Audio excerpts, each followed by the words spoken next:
So let's talk about purchasing a property on a bridging loan basis. Yeah. Increasing numbers of lenders out there are happy to lend on a bridge basis, where it's all about the property, the value of the property. They're not too interested on day one about what the rentals is or anything like that. They're even less interested in what the condition of the property is. They will, generally speaking, a bridging lender is going to be able to lend you up to 75% of the purchase price. What they will generally do, though, is they'll look and see, obviously they charge an interest, and it's higher than a mortgage rate, but it gets the job done. They'll, generally speaking, they'll take a view on how long they think it will take you to, say, refurb that property or refinance it. They'll look at that interest, they'll take maybe 6 months to 12 months interest off the amount that they will lend you in the first place. So you don't have to pay the interest as you're going along, and they'll lend you that on day one.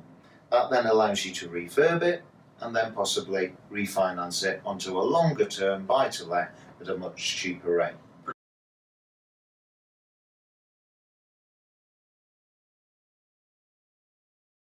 There are some bridging lenders that will actually lend you some money towards the actual purchase price, but that's a little bit more complicated, and we probably haven't got time to walk through it. But if that's something that's of interest, speak to Simon.